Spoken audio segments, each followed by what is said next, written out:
Alors voilà, on va maintenant sélectionner ce groupe. Donc dans la palette des calques, vous pouvez, pour être certain de sélectionner, cliquer sur la cible de sélection ici. Et on est censé le mettre dans un autre groupe sur lequel on va mettre un autre effet de transformation. Mais si vous essayez objet associé, c'est grisé. Donc on va faire autrement. On va activer le travail sur le calque. Et on va demander dans ce calque de faire un sous-calque, nouveau sous-calque. C'est une espèce de groupe en quelque sorte. Voilà. Bon, je peux l'appeler sous-calque, comme ça on comprend bien ce que c'est. Et voilà le sous-calque qu'on peut considérer comme un groupe qui est vide.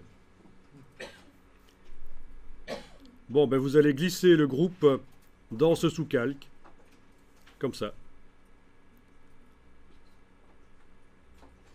Donc à l'intérieur, il y a le groupe.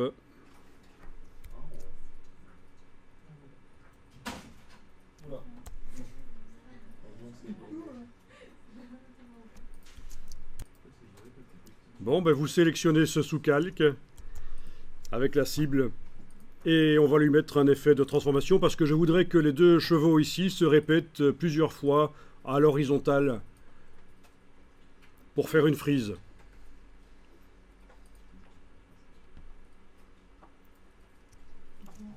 Donc après avoir sélectionné le sous-calque, vous allez dans le menu Effet, Distorsion et Transformation, Transformation. Vous pouvez cocher la case Aperçu. Et on va demander pour avoir 8 chevaux, donc on va faire 4 copies. 4 copies, touche tabulation, et voilà, on a 4 copies. Donc, pourquoi est-ce qu'il ne fait pas les 4 copies? Si elles y sont.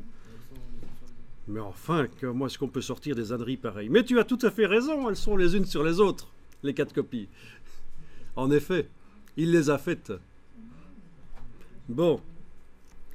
Il suffit de déplacer ici. Curseur déplacement horizontal. Et voilà. Les copies se déplacent.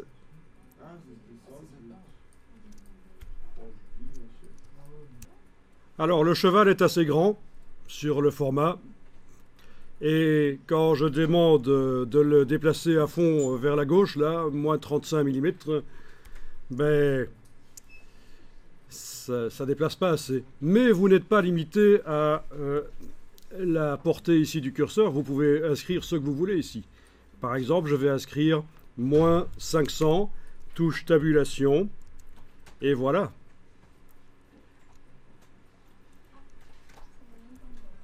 Si vous voulez qu'il se superpose comme ça, si ça vous amuse, vous pouvez. Sinon, vous augmentez encore, ou vous diminuez.